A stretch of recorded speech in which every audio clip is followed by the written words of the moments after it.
Toi qui es digne de toute notre adoration, qui est digne de tous les cris de nos louanges, qui est digne de tous nos silences, qui est digne de toutes nos vies, Seigneur. On est là ce matin parce qu'on a besoin de toi. On est là ce matin parce qu'on veut te chercher, parce qu'on veut être enseigné puis conduit par toi. On est là ce matin, Seigneur, parce que tu nous as rachetés puis qu'on t'appartient. Combien tu as montré ta miséricorde lorsque tu étais sur terre. Les gens, Seigneur, venaient te toucher, espéraient simplement pouvoir toucher le bord de ton vêtement. Et dans ta grâce puis dans ta miséricorde, tu les guérissais et tu les sauvais.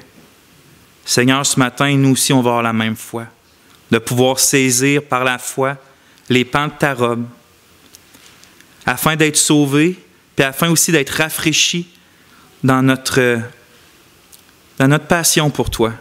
Pardonne-nous, Seigneur, que c'est souvent la vérité qui devrait réjouir nos cœurs, puis être en admiration, en fait, dans laquelle on devrait être toujours en admiration. On se refroidit, on devient dur, on prend les choses pour acquis. Mais Seigneur, aujourd'hui, tes bontés sont toujours fraîches. À chaque matin, elles se renouvellent. Et je te demande de les rendre fraîches dans nos cœurs aussi, pour que notre adoration, notre obéissance, notre joie ne soit pas comme frelatée ou pourrite ou refroidie, mais qu'on soit passionné pour le Dieu qui nous a sauvés. Amen. Je suis vraiment content de vous voir. Moi aussi, frère et sœur. Caro, je t'aime aussi. Merci de m'avoir dit ça. On va lire la parole de Dieu immédiatement. On commence une nouvelle section aujourd'hui dans notre exposé de 1 Pierre. Et donc, c'est en arrière de moi et je vais le lire. Donc, comme ça se lit la parole de Dieu. Ayant purifié vos âmes par l'obéissance à la vérité, pour avoir une affection fraternelle sans hypocrisie, aimez-vous l'un l'autre ardemment d'un cœur pur. Vous qui êtes régénérés, non par une semence corruptible, mais par une semence incorruptible, par la vivante et permanente parole de Dieu.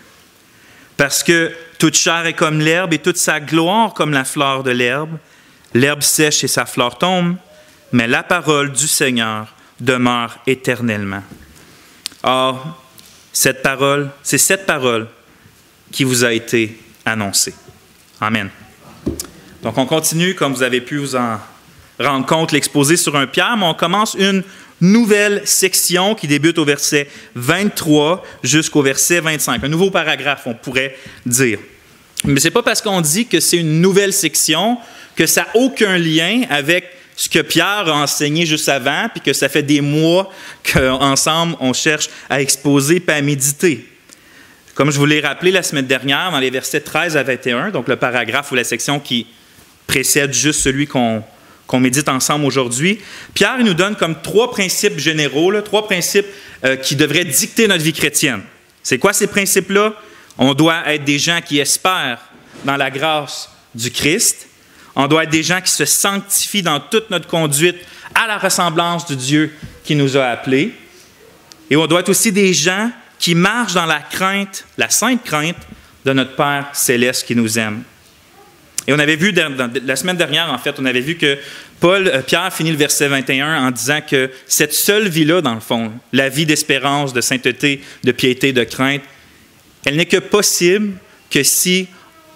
En fait, elle nous est possible seulement parce qu'en Jésus-Christ, et uniquement en lui, on peut avoir la foi et l'espérance en Dieu. C'est la seule manière de vivre cette vie-là.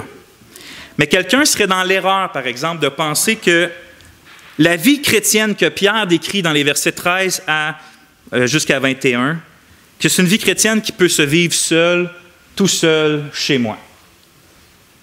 Dans notre culture qui est individualiste, on a souvent tendance, quand on voit des commandements dans la Bible, on a comme toujours tendance à l'interpréter, mais que pour moi. Fait que, oui, je suis capable d'espérer, moi, je suis capable d'espérer dans la grâce, moi, je suis capable de vivre sainement, moi, je suis capable où je vais marcher dans la crainte, mais juste de manière personnelle, comme si ce serait toujours juste moi, la Bible, puis Dieu. Mais remarquez que Pierre, il ne parle pas juste à des individus. Sa lettre est écrite à une communauté. Il n'écrit pas juste à des chrétiens comme des individus encore, mais il écrit à l'Église. Ce que je veux dire, c'est que la vie de sainteté, la vie de foi, la vie d'espérance que l'apôtre nous exhorte de pratiquer dans les versets 13 à 21, ce n'est pas une vie qui peut se vivre sans Église. Ce n'est pas une vie qui peut se vivre sans la communauté chrétienne. Ce n'est pas une vie qui peut se vivre sans le peuple de Dieu. Autrement dit, la vie de Dieu, elle ne se vit pas en marge du peuple de Dieu. Ce n'est pas dire que des fois, tu ne peux pas être dans certaines circonstances, tu vas dans une nouvelle ville, tu ne trouves pas d'église locale encore, ou il n'y en a pas. Je ne parle pas des exceptions. Je parle de la règle. Je parle de ce que normalement Dieu s'attend pour son peuple. On n'est pas ici des étrangers, parce que Pierre nous décrit comme des étrangers, mais on n'est pas des étrangers tout seuls, chacun dans leur petite vie qui marche dans le désert. Ce n'est pas jusqu'à la terre promise. Non, on est plutôt comme le peuple d'Israël qui, en gang, un seul troupeau, on se déplace ensemble dans le désert, les épreuves de la vie, puis notre pèlerinage, mais on se déplace ensemble jusqu'à la terre promise. Et si on comprend cet aspect-là de la vie chrétienne, on ne va pas trouver étrange que... On ne va pas trouver que Pierre il change vite de sujet à partir du verset 22, puis qu'il commence comme ça, tout bonnement, à parler de l'amour, puis nos rapports les uns avec les autres, les uns envers les autres dans l'Église. Parce qu'en fait, je crois qu'à partir de cette section-là qu'on commence aujourd'hui, Pierre est simplement en train de décrire concrètement à quoi doit ressembler la vie d'espérance, la vie de sainteté, puis la vie de crainte qu'il vient de décrire dans les versets précédents. Autrement dit, une vie sainte, ce n'est pas simplement une vie qui se vit dans la foi puis l'espérance. Une vie sainte, c'est une vie qui se vit dans l'amour aussi. Et l'amour, pour vivre dedans, il faut qu'il y ait des gens à aimer, puis il faut qu'il y ait des gens qui nous aiment. Et là, on retrouve, dans le fond, la fameuse triade, les trois grâces chrétiennes qu'on voit si souvent ensemble dans le Nouveau Testament, qui sont la foi, l'espérance et l'amour. Comme Paul dit en 1 Corinthiens 13, « Maintenant donc, ces trois choses demeurent, la foi, l'espérance et l'amour, mais la plus grande de ces choses, c'est l'amour. » Donc, c'est quoi la vie chrétienne? On va donner une petite définition 101. La vie chrétienne, je parle de l'éthique de la vie chrétienne, c'est que c'est une vie où on croit, c'est une vie où on espère, puis c'est une vie où on aime. C'est pour ça que le seul commandement de cette nouvelle section-là, il y en a un seul, puis il se trouve au verset 22, puis c'est Paul qui nous dit « Aimez-vous l'un l'autre ardemment, d'un cœur pur. » Ça, c'est le seul impératif dans ces quelques versets-là. Puis Pierre l'entoure comme d'une sandwich, qui sont comme les deux pains. En fait, c'est comme si le commandement, c'est la boulette de viande, puis il donne deux pains en entour de ça pour nous le faire avaler. Puis les deux pains, c'est comme deux fondements ou deux raisons qui doivent normalement produire, nous motiver, nous encourager à pratiquer cet amour-là dans nos vies. Pierre, il dit au verset 21 que c'est justement parce que, en fait, que nos âmes, on va le voir aujourd'hui, mais nos âmes ont été purifiées justement pour, en arrière, c'est écrit pour, ayant purifié vos âmes pour, ou par, je veux dire, par l'obéissance à la vérité, pour une affection, ou pour avoir une affection fraternelle sincère. C'est-à-dire dans le but. Nos âmes ont été purifiées dans le but d'avoir une affection fraternelle sincère. Puis ensuite de ça, après nous avoir exhortés à nous aimer l'un l'autre d'un cœur pur, il va dire « vous qui êtes régénérés ». Comme si il veut démontrer que l'amour chrétien, l'amour de Dieu, pas juste ce qu'on reçoit de Dieu, mais l'amour de Dieu dans nos cœurs qui se déverse chez les autres, puis qui se déverse chez nous par les autres, mais ça va de pair avec la nouvelle naissance que Dieu nous a... En fait, il nous a régénérés. Il nous a transformés. Pour le dire simplement, je crois que Pierre est tout simplement en train d'enseigner que nous devons nous aimer les uns les autres toujours plus parce que l'une des raisons ultimes et de notre conversion et de notre régénération, c'est justement l'amour. Maintenant, on ne va pas exposer tout ce passage-là aujourd'hui, mais je trouvais important qu'on ait un peu le sens du contexte dans lequel le verset d'aujourd'hui est, parce qu'on va passer en fait quelques prédications là-dedans, probablement 3, Dieu voulant, qu'on va regarder chaque élément du verset 22 à 25. Mais aujourd'hui, on va se concentrer sur le verset 22, où que Pierre écrit « Ayant purifié vos âmes par l'obéissance à la vérité. » Ayant purifié vos âmes par l'obéissance à la vérité. On va voir comme résumé que tous ceux qui obéissent à l'appel de l'Évangile, qui est de croire au Seigneur Jésus-Christ, ont pour toujours l'entièreté de leur âme complètement purifiée de l'impureté du péché. Le titre de ma prédication, encore une fois très original, c'est « L'âme purifiée par l'obéissance à la vérité ». On va voir les 3 points suivants. Le premier, c'est qu'on va voir le besoin d'être purifié. Le besoin d'être purifié. Deuxièmement, on va voir le moyen d'être purifié. Et on va terminer avec le 3e point qui est celui qui nous a purifiés.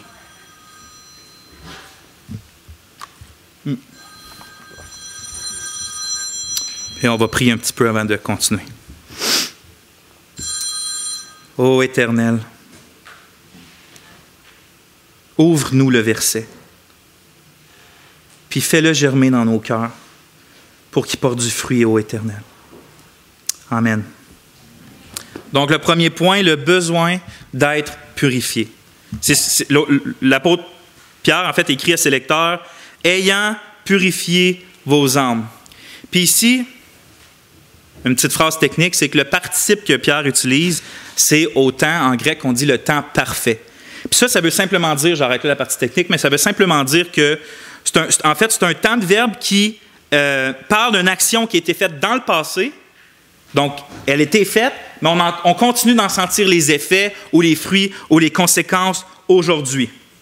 Tout simplement dit, il n'est pas en train de nous dire qu'il faut présentement faire l'action de se purifier. Ce n'est pas ça qu'il est en train de dire. Il ne parle pas de la sanctification dans ce sens-là, mais il nous rappelle que l'âme des chrétiens a déjà été purifiée. C'est pour ça que toutes les traductions, pas mal, traduisent par « ayant purifié vos âmes par l'obéissance à la vérité ». Ça parle d'une action passée. On va en reparler en fait davantage tantôt, mais la première chose que moi j'ai remarqué, que je veux vous faire remarquer, c'est que ça l'implique nécessairement qu'il y a eu une époque où que notre âme n'était pas pure. S'il y a eu un moment où on était purifié, nécessairement, il y avait un moment avant ça où on n'était pas pur. Puis si on veut comprendre qu'est-ce que ça veut dire d'avoir eu l'âme purifiée, bien, il faut comprendre d'abord ce que ça veut dire que l'être humain, dans sa nature, avant Christ, est complètement impur aux yeux de Dieu. Est complètement impur aux yeux de Dieu. Puis qu'est-ce que ça veut dire, ça? Simplement dit, l'impureté, en général, c'est quelque chose qui est sale, c'est quelque chose qui est souillé, c'est quelque chose qui est impropre. Exemple, si une pomme, on dit qu'une pomme est impure, dans le panier de pommes, c'est à cause qu'elle est pourrie et qu'on ne peut plus la manger. Elle n'est pas bonne à la consommation. Dans le fond, lorsqu'on dit que quelque chose est impur, c'est que c'est une chose qui a été souillée dans ce qu'elle est, dans sa nature propre, puis qu'elle a été souillée du fait qu'on ne peut plus avoir un usage normal de cette chose-là. Elle ne sert plus à ce qu'elle devait servir. Elle a été corrompue. Tandis qu'une chose qui est pure, au contraire d'impure, c'est quelque chose justement qui n'est pas mélangé avec quoi que ce soit, puis qu'elle peut s'exercer, ou en fait, elle est ce qu'elle doit être, elle est pure, puis elle peut faire ce à quoi elle sert, dans le fond, son usage légitime. Par exemple, de l'or, plus on va prendre de l'or, puis le chauffer, puis séparer les métaux qui ne sont pas de l'or alentour, puis on va faire tout fondre ça, vous pourrez parler à Samuel, il connaît le processus, bien, plus on va nommer l'or qu'on a au bout de la ligne de l'or pur. Au contraire, plus on a de l'or, véritablement de l'or, mais qu'elle est mélangée avec toutes sortes d'autres métaux, on va dire que l'or a plus d'impureté. L'impureté, c'est donc quelque chose qui vient déformer, qui vient entacher, c'est quelque chose qui vient salir la pureté. Pour qu'il y ait de l'impureté, c'est qu'il y avait d'abord de la pureté. Dans la Bible, particulièrement dans l'Ancien Testament, on voit toujours un contraste entre pur et impur, puis il y avait ce qu'on appelle la pureté cérémonielle, dans le cadre de la cérémonie, puis de tout ce qui entoure le culte dans la nation d'Israël. Dans le fond, pour le dire simplement, il y avait des choses, ou il y avait des circonstances qui faisaient en sorte qu'une personne devenait cérémoniellement impure. Par exemple, lorsque tu touchais un cadavre, ou si tu avais la maladie de la lèpre, par exemple, là, j'en nomme 2 sur peut-être 100 raisons qu'on pouvait devenir impur, bien, tu ne pouvais pas, avant d'être purifié, aller dans le tabernacle, qui est, je vous rappelle, un symbole de la présence de Dieu. Donc, tu ne pouvais pas t'approcher de Dieu. Maintenant, ce n'est pas que ces personnes-là devenaient spirituellement impures. C'est pas que leur âme était littéralement entachée du fait que tu as touché un cadavre mort ou du fait que tu as mangé du cochon ou que tu as touché un aliment qui était désigné comme impur. Ton âme n'était pas entachée. Jésus le dit clairement à Matthieu 15, 11, « Ce n'est pas ce qui entre dans la bouche qui souille l'homme. » C'est-à-dire, ce n'est pas la nourriture. Fait que peu importe ce que tu manges, ce n'est pas ça qui souille ton âme. L'apôtre Paul l'avait compris, il dit en Romains 14, 14, « Je sais, je suis persuadé par le Seigneur Jésus que rien n'est impur en soi et qu'une chose n'est impure, il parle des aliments, et qu'une chose n'est impure que pour celui qui la croit impure. » Et donc, sous l'Ancienne Alliance, les choses qui étaient considérées comme impures au niveau cérémoniel, bien, ce n'est pas qu'ils étaient impurs en soi. Ce n'est pas qu'intrinsèquement dans leur nature, c'était quelque chose que Dieu trouvait souillé. Mais comme nous l'apprend le Nouveau Testament, ces choses-là, c'était des ombres, des réalités à venir, nous dit Hébreux.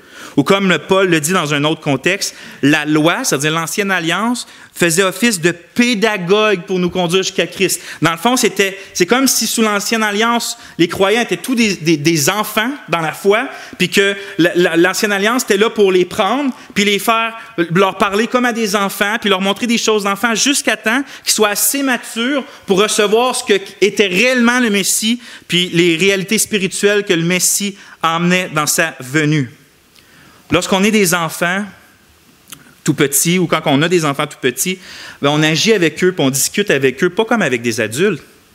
Hein, on abaisse notre langage, on utilise des concepts simples, voire même des fois grossièrement simples, puis ça juste dans le but de les aider à grandir à leur rythme, puis avoir des réflexions sur des choses qui sont plus complexes. Par exemple, Caroline et moi, on a attendu un certain âge avant d'expliquer à nos deux garçons la mécanique de comment des enfants viennent dans le monde.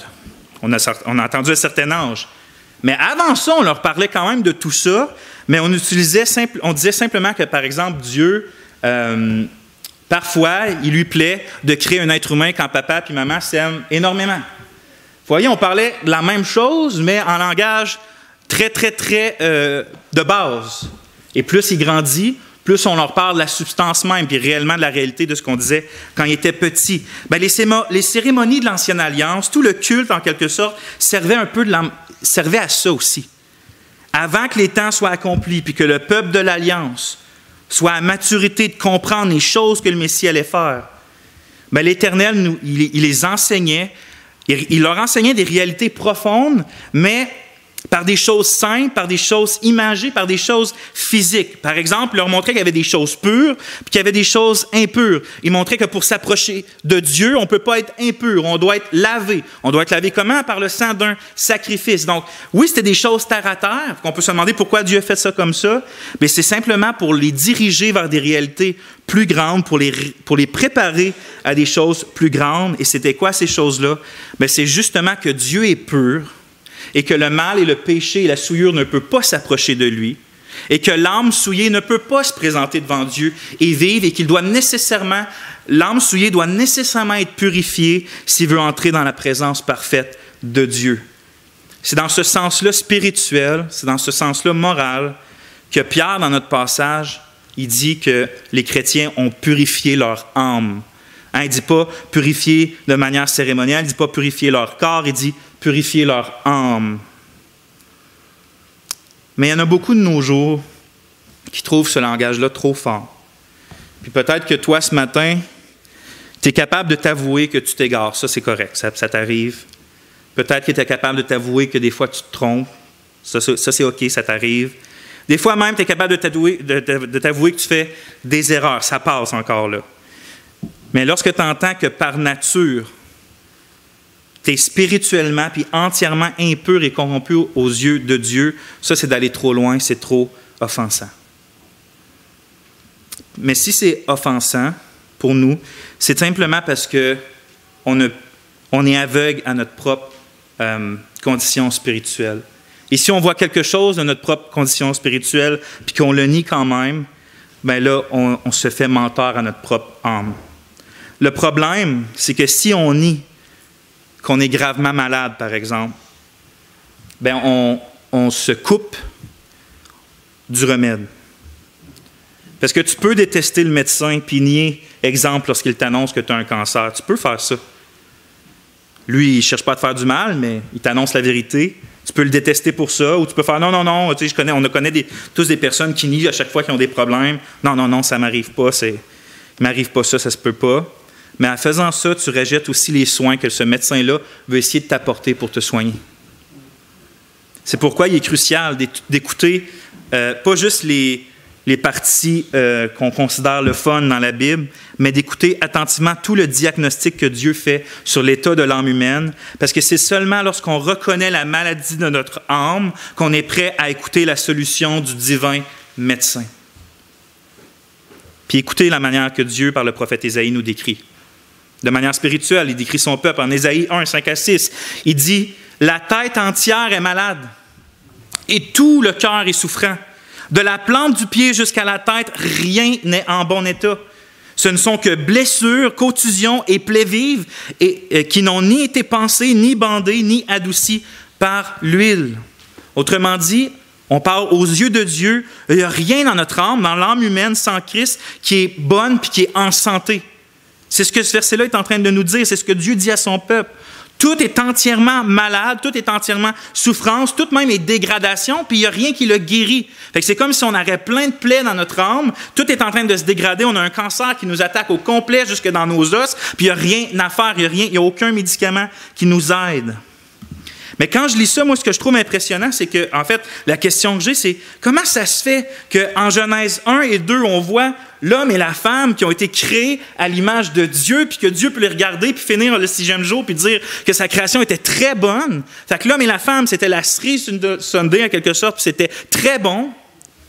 Puis d'arriver, mettons, au psaume 139, puis David qui peut dire qu'il est une créature merveilleuse, puis là, d'arriver à Ésaïe, puis que là, il n'y a plus rien de bon dans l'âme. Mais ce qui explique ça, c'est la triste réalité que l'impureté, ça déforme, l'impureté, ça salit, l'impureté, ça corrompt tout ce qui est bon. Fait que même si c'était la meilleure chose, en dehors de Dieu, on parle bien parce que Dieu ne peut pas être corrompu, mais même si c'était la meilleure création, on pense à l'homme, on peut penser à Satan, quand tu es corrompu, ça corrompt l'entièreté de ton être. C'est un poison, c'est un cancer qui s'étend. L'être humain était magnifiquement bon, mais l'être humain a laissé le péché entrer dans son cœur, puis par conséquent, l'entièreté de son âme est maintenant entachée, impure. Autrement dit, frères et sœurs, c'est le péché dans l'âme humaine qui nous rend impurs.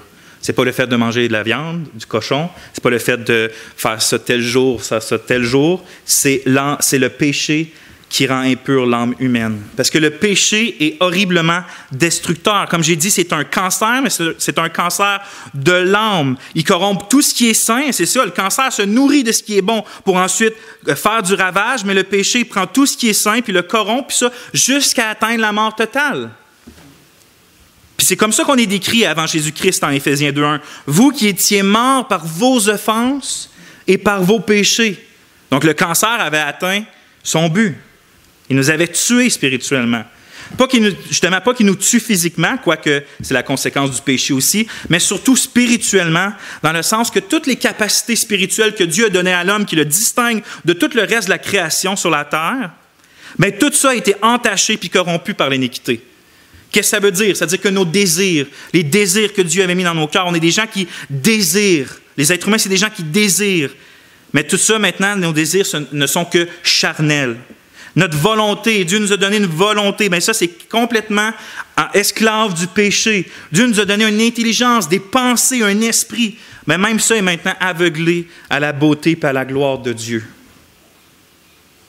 En fait, notre maladie est si grave que, comme la lèpre, qui est une maladie de la peau souvent, elle corrompt tout ce qu'elle touche. C'est pour ça que les lépreux devaient sortir.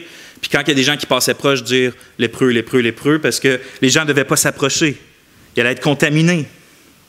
Bien, la corruption de notre âme fait en sorte que même la justice qu'on essaye d'acquérir par nous-mêmes est souillée aux yeux de Dieu. Ésaïe 64, 6. Et tous, nous sommes devenus comme une chose impure, et toutes nos justices comme un vêtement souillé, Et nous sommes tous fanés comme une feuille, et nos iniquités comme le vent nous emportent. Mais le plus désastreux concernant notre impureté spirituelle, ce n'est pas premièrement que notre morale, notre éthique est corrompue. C'est surtout le fait que maintenant la présence de Dieu nous est complètement interdite, parce que Dieu est pur, puis le mal ne peut pas s'approcher de lui.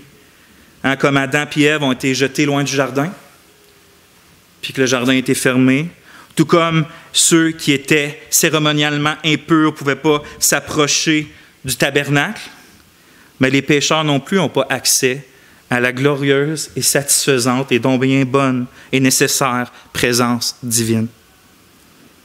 Isaïe 59, ce sont vos crimes qui mettent une séparation entre vous et votre Dieu. Ce sont vos péchés qui vous cachent sa face et l'empêchent de vous écouter, car vos mains sont souillées de sang et vos doigts de crime. Vos lèvres profèrent le mensonge, votre langue fait entendre l'iniquité. Et donc, quelle vie misérable on a quand on n'a pas Jésus-Christ. Je me souviens, moi, avec douleur, les dernières années, surtout avant que mon merveilleux Sauveur vienne me sauver, comment mon âme était dans un état pitoyable. J'étais complètement esclave de mes passions charnelles, puis ma vie avait pour seul but d'essayer de poursuivre désespérément le bonheur puis la satisfaction, mais sans jamais le trouver. Puis plus ça allait, plus ma vie devenait insupportable parce que ma conscience, elle m'accusait sans cesse combien en dedans de moi j'étais sale puis rempli d'impureté, justement à l'intérieur de mon cœur. En fait, ce que Jésus va dire aux hypocrites de son époque, il les accusait de sépulcres blanchis, de pierre tombale, pas pierre tombale, mais de cercueils blanchis, en quelque sorte. Bien, ça s'applique à moi. Il leur dit que c'était des sépulcres blanchis qui paraissent beaux dehors et qui, au-dedans, sont pleins d'ossements de mort et de toute espèce d'impureté. Fait que je pouvais aller au camp Jolibé, moi. Puis, il est donc bien gentil, Vincent, il est comme ça, il est serviable, c'est un beau sépulcre blanchi. Mais justement, c'était un sépulcre parce qu'en dedans, c'était toutes sortes d'impuretés. Est-ce que ça te décrit aussi? Est-ce que toi aussi, tu te sens sale devant Dieu? Est-ce que toi aussi, si tu oses de ne pas toujours détourner tes yeux de ton cœur quand tu vois quelque chose, puis si tu oses de ne pas constamment remplir ta tête de toutes sortes d'informations puis de sons, tu sais, si tu oses de prendre un moment d'arrêt, est-ce que toi aussi, tu vois en dedans que tu es corrompu, que tu n'es pas propre, que tu es pécheur? Est-ce que toi aussi, chaque fois que tu te lèves le matin, et que tu te couches le soir, même s'il n'y a personne qui voit, tu as comme dans ton esprit un œil qui te regarde puis qui n'arrête pas cessamment de te dire que les choses secrètes que personne d'autre voit sont quand même vues. Est-ce que tu te sens peut-être comme un imposteur parmi les chrétiens, dans ta famille chrétienne? Tes parents ont la foi, tes parents t'amènent à l'église, tes parents t'enseignent la bonne chose, te disent la bonne chose, tu dis toi aussi la bonne chose, mais dans le fond de toi, tu te sens comme un imposteur parce que les réalités que tu chantes, que tu entends, que tu lis, que tes parents te disent, tu ne vois pas nécessairement que c'est la réalité dans ton propre cœur. Eh bien, si c'est le cas, sache qu'il y a de l'espoir pour toi, tout comme il y en a eu pour moi. Cet espoir-là, par exemple, est juste possible si tu arrêtes de fuir la réalité. Cet espoir-là est juste possible si tu crois ce que le grand médecin il dit, puis le diagnostic qu'il fait sur ta vie. Parce que le grand médecin céleste, il dit que tu es complètement impur. Le grand médecin céleste, il dit que oui, c'est vrai que tu es sale, puis tu es digne de son jugement. Le grand médecin céleste dit que tu es séparé même de lui par ton impureté. Est-ce que ça, tu le crois? Est-ce que tu acceptes son prognostic qu'il fait sur ton âme? Parce que si tu réponds non à ça, il n'y a pas de guérison possible pour toi. Parce que tu n'acceptes pas ta maladie. Mais si tu réponds oui, alors tu es prête à entendre le moyen d'être guéri parce que aussi impur on peut être, aussi sale on peut être, aussi accablé qu'on peut être dans notre âme par rapport à notre propre souillure, mais il existe quand même un moyen. Jésus il dit en Luc 5, verset 31, Jésus prenant la parole leur dit, ce ne sont pas ceux qui se portent bien qui ont besoin de médecins, mais les malades. Je ne suis pas venu appeler à la repentance des justes. Ce n'est pas pour les justes qui est venu, ou les soi-disant justes, mais les pécheurs. Il est venu appeler des pécheurs. On a tous besoin d'être guéris, on a tous besoin d'être lavés, on a tous besoin d'être purifiés. Puis la bonne nouvelle du Christ, c'est justement qu'il y a de l'espoir. Puis c'est ce qu'on va parler à mon deuxième point, qui est le moyen d'être purifié. Le moyen d'être purifié. Pourquoi il y a de l'espoir? Pourquoi je dis ça? C'est regarder ce que Pierre dit dans notre texte. Il écrit justement « ayant purifié vos âmes ». Donc les chrétiens ont été purifiés. C'est-à-dire qu'il y a une possibilité d'être purifié. C'est un acte passé, ça. Donc, il y a certainement un moyen par lequel nos âmes peuvent être purifiées, puis qu'on peut être justement lavé de la souillure du péché qu'on a depuis notre naissance. Puis c'est effectivement le cas, parce que l'apôtre écrit « ayant purifié vos âmes par l'obéissance à la vérité ». Autrement dit, le moyen d'avoir notre âme purifiée, c'est en obéissant à la vérité. Mais là, il faut faire attention. Il faut faire attention à qu'est-ce qu'on pense que ça veut dire, ça. Parce que Pierre n'est pas en train d'enseigner qu'on est purifié par, exemple, nos bonnes œuvres quand on obéit à la loi. Ce serait le contraire à tout le Nouveau Testament. Comme on l'a déjà vu, en fait, à 2 reprises, quand on a médité et le verset 2 du chapitre 1 et le verset 14, Pierre ne fait pas référence à l'obéissance à la loi, mais il fait référence à l'obéissance de la foi. Puis la vérité qui dit qu'ils ont obéi par l'obéissance à la vérité, ce n'est pas les commandements de la loi ici, mais c'est la parole de l'Évangile. Il va dire au verset 25, qui est écrit en arrière, en parlant qu'on était régénéré par la parole, il va dire « Or, cette parole, c'est celle qui vous a été annoncée. » Ça fait référence au verset 12, par lequel c'est les apôtres qui nous ont annoncé le message de la grâce. Et donc, l'obéissance à la vérité, ce que Pierre enseigne, par ça, c'est simplement qu'on a été purifié par la foi dans l'Évangile. Puis si quelqu'un se dit, ouais, mais il n'aurait pas pu utiliser d'abord ces mots-là, au lieu de dire, pourquoi parler d'obéissance, si, dans le fond, ce qu'il veut dire, c'est qu'on est purifié par la foi. Puis la raison, c'est assez simple. L'Évangile te commande en disant, crois au Seigneur Jésus et tu seras sauvé. Et donc, quand tu crois au Seigneur Jésus pour être sauvé, c'est parce que tu as obéi à l'appel de l'Évangile. C'est pour ça que maintes et maintes reprises dans le Nouveau Testament, la conversion, le fait d'être sorti des ténèbres puis d'être entré dans la lumière, d'être sauvé dans le fond, est souvent décrite par le mot obéissance. Par exemple, en Romains 1,5, Paul écrit que les apôtres ont reçu la grâce et l'apostolat pour amener à l'obéissance de la foi tous les païens. Fait que le but de la mission des apôtres, de Paul puis de d'autres, c'est d'emmener l'Évangile, d'emmener les nations à l'obéissance de la foi, c'est qu'ils soient convertis, qu'ils soient sauvés. Puis il va fermer l'épître de Romains, en Romains 16, 26, en disant que le mystère de l'Évangile a maintenant été porté à la connaissance de toutes les nations afin qu'elles obéissent à la foi, c'est-à-dire à l'appel de l'Évangile. Ainsi, Pierre nous enseigne qu'il y a un moment dans le passé où notre âme a entièrement été purifiée de ses péchés, entièrement.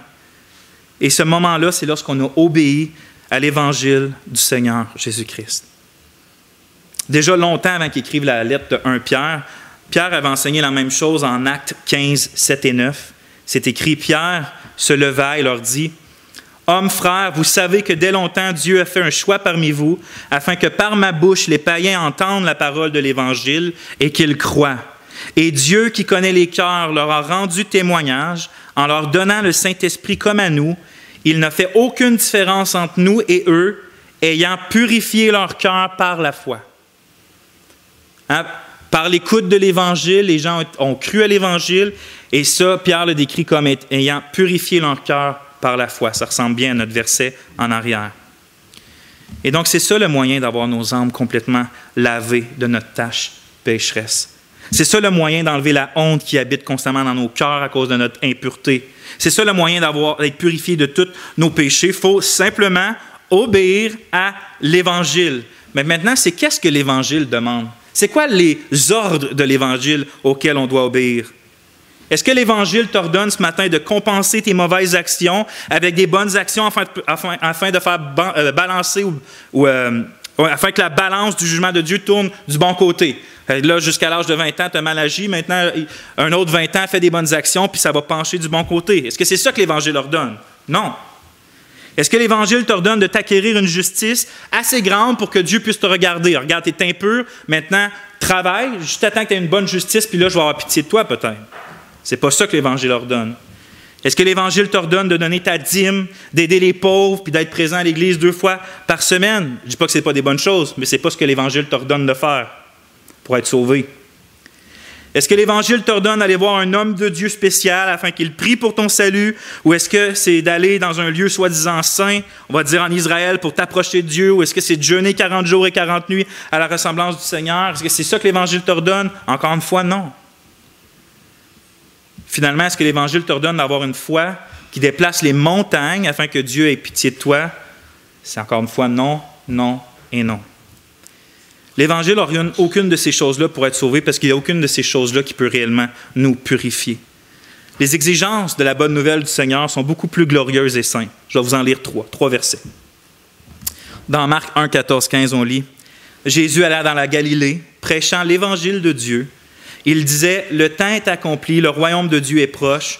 Repentez-vous et croyez à la bonne nouvelle. » En Acte 2, 38, c'est écrit, Pierre leur dit, « Repentez-vous et que chacun de vous soit baptisé au nom de Jésus-Christ pour le pardon de vos péchés. » En Romains 10, au verset 8, on lit, « Or, c'est la parole de la foi que nous prêchons.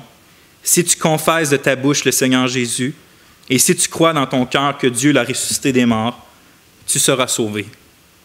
Car c'est en croyant du cœur qu'on parvient à la justice, et c'est en confessant de la bouche qu'on parvient au salut, selon ce que dit l'Écriture, quiconque croit en lui ne sera point confus, c'est-à-dire qu'il ne va pas avoir honte. » Donc, c'est quoi le remède? Afin d'être purifié de l'impureté, du péché, d'être purifié, d'être libéré de la condamnation qui suit cette impureté-là, bien, c'est ça le remède. Te repentir, croire au Seigneur Jésus et te faire baptiser. C'est quoi se repentir? C'est de regretter nos mauvaises voies au point de vouloir se détourner de nos voies pour se tourner vers Dieu. La foi, c'est quoi? C'est d'abandonner, d'essayer par nous-mêmes, puis de faire confiance uniquement à Dieu en s'appuyant sur ce que Jésus-Christ a fait pour nous sauver. C'est quoi se faire baptiser? Bien, c'est l'expression officielle de la foi puis de la repentance qui désire s'identifier avec Jésus-Christ comme un de ses disciples qui est prêt à le suivre sur le chemin de la croix. Est-ce que tu veux avoir la conscience purifiée des accusations qui t'assaillent, que ce soit celle de ton propre cœur, celle de l'Esprit Saint, celle de ta conscience, celle de Satan? Est-ce que tu veux avoir le cœur purifié du péché? Est-ce que tu veux que la présence de Dieu soit complètement disponible à nouveau? Mais regarde, le Seigneur, il donne une parabole en Luc 18 qui nous montre quel est l'homme qui va être purifié de ses péchés, quelle attitude on doit avoir. Luc chapitre 18, verset 9. Il dit encore cette parabole, en vue de certaines personnes se persuadant qu'elle était juste et ne faisant aucun cas des autres. 2 hommes montèrent au temple pour prier. L'un était pharisien et l'autre publicain.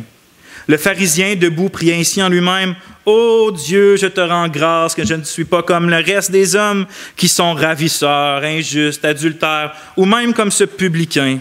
Je jeûne 2 fois par semaine, je donne la dîme de tous mes revenus. » Le publicain se tenait à distance, n'osait même pas lever les yeux au ciel, mais il se frappait la poitrine en disant, « Ô Dieu, sois apaisé envers moi qui suis un pécheur. » Et Jésus rajoute, « Je vous le dis, celui qui descendit dans sa maison justifié, celui-ci, en parlant du publicain, descendit dans sa maison justifié, c'est-à-dire juste et pardonné, plutôt que l'autre. Car quiconque s'élève sera abaissé, et celui qui s'abaisse sera élevé. » Et peut-être que tu es comme ce publicain, que tu n'oses même pas lever les yeux au ciel, tu te sens trop sale, tu ne penses pas que Dieu peut aimer quelqu'un comme toi, tes pensées sont trop laides, ta foi est trop faible, ta volonté, elle change trop, une journée tu veux, l'autre journée tu ne veux pas, une journée tu es prêt, l'autre journée tu n'es pas prêt. Fait qu'à cause de ça, tu n'oses pas lever les yeux vers Dieu. Pourtant, si par la foi, même la plus petite et fragile des fois, si tu invoques Dieu avec humilité, pour qu'il ait pitié de toi, pour qu'il te pardonne, ben tu vas rentrer chez toi ce soir ou tout à l'heure dans le même état que le pécheur, le publicain, c'est-à-dire que tu vas rentrer chez toi pardonné pleinement et justifié pleinement. Dans le fond, il faut que tu aies aussi la même attitude de dépendance et de foi que le lépreux qui est venu à genoux supplier le Seigneur Jésus en disant en Marc 1,40, « Si tu le veux, tu peux me rendre pur. » Jésus, ému de compassion, Et ça, c'est ce qui va arriver à n'importe qui ce matin, qui a peur de lever les yeux vers Dieu, mais que dans son humilité, il crie à lui. Il va rencontrer un Jésus ému de compassion, étendit la main, le toucha et dit « Je le veux, sois pur ». Aussitôt, la lèpre le quitta et il fut purifié. Vous savez, toutes les autres religions du monde, puis tous les autres faux dieux de l'histoire de l'humanité, eux autres, ils n'osent pas toucher soit qu'ils sont aussi impurs que l'humanité, ou soit qu'ils n'osent pas approcher un impur. Il faut que les gens d'abord se purifient par toutes sortes de rites et toutes sortes d'œuvres et toutes sortes de prières. Ensuite de ça, ils peuvent espérer peut-être avoir une relation avec ce Dieu-là. Mais Jésus, c'est le seul qui est venu et qui étend la main puis qui ose toucher notre impureté afin de nous guérir de celle-ci. Maintenant, est-ce que c'est vraiment possible de sentir et de savoir qu'on est vraiment pur devant Dieu ou c'est juste qu'on prend nos rêves pour des réalités? Comment qu'on peut en être certain? Est-ce que vraiment le simple fait de croire en lui fait que toutes mes transgressions sont effacées? C'est des bonnes questions à se poser. En fait, c'est d'excellentes questions à se poser. Ça me conduit au troisième et dernier point aujourd'hui, qui est celui qui nous a purifiés. On a parlé qu'on a tous un besoin d'être purifiés. On a parlé du moyen, qui est la foi dans l'Évangile. Maintenant, on va parler de celui qui nous a purifiés. Parce que l'apôtre Pierre écrit qu'on a déjà été purifiés par l'obéissance à la vérité. Mais il ne faut pas penser que ce qu'il est en train de dire, c'est que c'est la foi elle-même qui nous purifie. Il faut comprendre que la foi, qui est une confiance, n'a pas de pouvoir en elle-même. Elle n'a surtout pas le pouvoir d'effacer nos péchés puis de restaurer notre âme en pureté. Lorsqu'on dit qu'on est sauvé ou purifié par la foi, c'est dans le sens que la foi, c'est un moyen par lequel on est sauvé, puis c'est non la foi qui nous sauve. Par exemple, si votre pharmacien, cette semaine, vous indique que vous avez une maladie ou une grippe ou quelque chose qui est passager, mais il dit, c'est sûr que tu vas être guéri si tu perds 2 fois par jour, tu prends ce médicament X-là. Ce n'est pas l'acte lui-même de prendre le médicament dans sa bouche puis de l'avaler qui guérit, c'est le médicament qui guérit. C'est sûr que si tu ne prends pas le médicament, tu ne vas pas être guéri. Mais même quand tu le prends, tu ne peux pas dire « c'est l'acte de le prendre qui m'a guéri », c'est le médicament lui-même. Avaler le médicament, ce n'est pas le médicament en soi, c'est le moyen par lequel on reçoit le médicament. Puis c'est la même chose avec la foi. Lorsque le Seigneur disait aux personnes « ta foi t'a sauvé, va en paix », par exemple, ou quand Pierre écrit ici qu'on est sauvé, on est purifié par la foi. Il veut simplement dire que notre foi a été le moyen par lequel on a reçu le salut, que c'est le moyen par lequel on a reçu la purification. Autrement dit, c'est Jésus qui te sauve, ce n'est pas ta foi qui te sauve. C'est Jésus qui te purifie, puis ce n'est pas ta foi qui te purifie. Ta foi, c'est simplement l'acte par lequel tu fais confiance au Christ au point de le recevoir comme sauveur puis comme seul remède. C'est que tu fais confiance au médecin, donc tu es prêt à recevoir sa prescription, son médicament. Jésus, lui, c'est le remède que Dieu te donne, puis la foi, c'est la prescription qu'il t'ordonne de prendre. Donc Jésus, voici mon remède, maintenant prends-le par la foi. Puis la raison pourquoi je trouve qu'il est crucial qu'on fasse constamment cette distinction-là, c'est pour 2 raisons. La première, c'est pour que tu comprennes puis que je comprenne pourquoi on peut réellement être sauvé puis purifié quand on met notre foi en Christ. Puis la deuxième raison, c'est pour pas que tu reposes ton assurance, puis le pardon de tes péchés, puis la vie éternelle, puis la purification de ton âme sur la force de ta propre foi, mais uniquement sur Jésus-Christ. Je vais les prendre un après l'autre. On est vraiment, en fait, le premier point que j'ai dit. Dieu ne passe pas outre notre impureté, comme s'il pardonnerait de manière injuste nos péchés, juste en faisant comme si on n'avait rien fait de mal. Parce que tu dis que tu as confiance en moi, c'est pas grave tous les péchés que tu as faits, l'impureté de ton cœur, je l'enlève, on passe à autre chose. C'est pas comme ça que le Dieu de la Bible est présenté. En agissant comme ça, il serait injuste, puis il serait aussi impur que ceux qui promettent de purifier. Dieu est saint. C'est pour ça que la seule raison pour laquelle il peut réellement purifier nos cœurs de ceux qui lui font confiance, c'est parce que Jésus a fait la purification pour eux. Fait que c'est pas juste des nuages qu'on tasse, il y a réellement quelqu'un qui a purifié nos cœurs. Puis c'est le Christ. C'est écrit en Hébreux, au chapitre 1, verset 3. En parlant de Jésus, il a fait la purification des péchés et s'est assis à la droite de la majesté divine dans les lieux célestes. Puis Jean, l'apôtre, en 1 Jean 1,7, il dit « Le sang de Jésus nous purifie de tout péché. » Ce n'est pas ta foi qui te purifie, c'est le sang de Jésus qui te purifie. Parce que tu peux faire, exemple, tu peux faire confiance à un médecin, mais s'il n'y a aucun médicament pour t'aider, tu as beau y faire confiance, ça ne réglera pas ton cancer, ça ne réglera pas rien. Il faut qu'il y ait réellement un vrai traitement. Puis ce vrai traitement-là pour notre âme, c'est le sang de Jésus. C'est parce que c'est le sang de Jésus qui nous purifie. C'est pour ça qu'on peut avoir la certitude qu'il n'y a aucune tache sur notre âme quand on croit en lui. Que Dieu les efface complètement, parce qu'il n'y a rien de plus efficace pour complètement, puis même éternellement effacer autant nos péchés passés, nos péchés présents, puis nos péchés futurs. Il n'y a rien de plus efficace que le sang expiatoire du Fils de Dieu qui meurt à notre place sur la croix.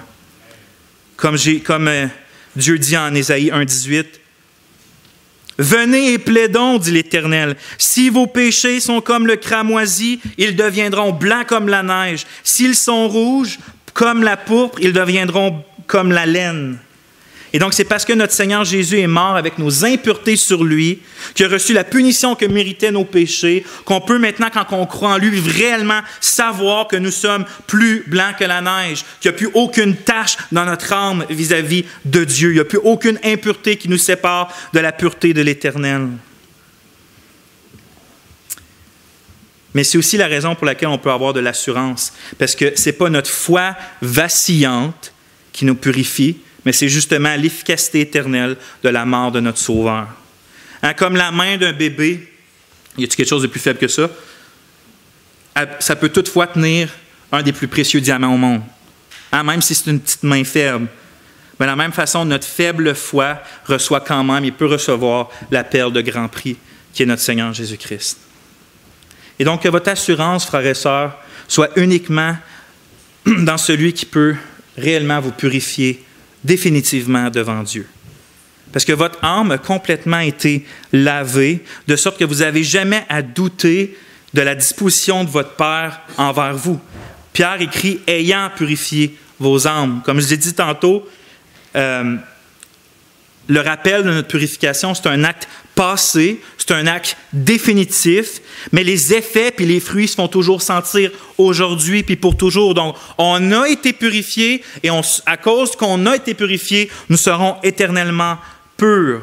Et donc, si tu pêches encore aujourd'hui à cause de la faiblesse de ta chair, tu n'as pas besoin d'être purifié de nouveau au complet parce que tu es déjà pur devant Dieu en Jésus-Christ. Puis notre Seigneur a essayé de l'enseigner à Pierre, justement, de manière assez imagée dans Jean 13. Il lui dit, Jésus lui répondit, c'est dans l'épisode où Jésus voulait laver les pieds de ses disciples, Jésus lui répondit, « Si je ne te lave pas, tu n'as pas de part avec moi. » Simon-Pierre lui dit, « Alors, Seigneur, pas seulement mes pieds, mais aussi mes mains et ma tête. » Jésus lui dit, « Celui qui s'est baigné n'a pas besoin de se laver. Non, celui qui s'est baigné n'a besoin de se laver que les pieds. Il est entièrement pur et vous êtes purs. » Si tu te laves tantôt puis qu'après ça, tu vas marcher pieds nus dehors, quand tu reviens de dehors, tu n'as pas besoin de te laver au complet. Tu n'es pas sali. Tu t'es sali les pieds. Lave tes pieds puis tu es toujours propre. C'est ce que Jésus enseigne. Si donc vous avez les pieds sales, à cause de vos péchés et dans la faiblesse de votre chair, ne pensez pas que vous êtes redevenus complètement impurs devant Dieu. La seule chose que vous avez à faire, c'est de laver de nouveau vos pieds par une confession, par une repentance, par une foi fraîche, puis de continuer à marcher par la puissance du Saint-Esprit, sachant que, 1 Jean 1,9, si nous confessons nos péchés, il est fidèle et juste pour nous les pardonner et pour nous purifier de toute iniquité. Donc, en conclusion, au travers 1 Pierre 1,22, on a vu aujourd'hui qu'on a tous besoin d'être purifiés du péché, qu'on peut tous justement l'être en obéissant à l'Évangile, qui est de croire puis de mettre notre confiance dans le Seigneur Jésus-Christ, qui est le seul qui a porté nos saletés puis nos impuretés afin de nous rendre propres et purs pour toujours aux yeux du Père. Et si ça, ce n'est pas une motivation à progresser dans la sainteté, à progresser dans l'amour, bien, je ne sais pas qu'est-ce qui peut l'être. Et Dieu voulant, c'est ce qu'on va parler davantage la semaine prochaine, mais que d'ici là, que notre Dieu vous remplisse de son Saint-Esprit. On va prier. Ô Éternel, notre Dieu, on veut te dire merci d'avoir pourvu au Fils qui a été condamné comme un coupable à notre place, qui a été vu comme un impur parce qu'il portait nos impuretés. Seigneur, comment c'est si dur de pleinement croire que tu nous vois pleinement purs, et pourtant c'est le cas. Viens nous aider à vivre dans cette réalité-là, qu'on n'ait jamais peur de revenir à toi, de te faire confiance, de marcher avec toi.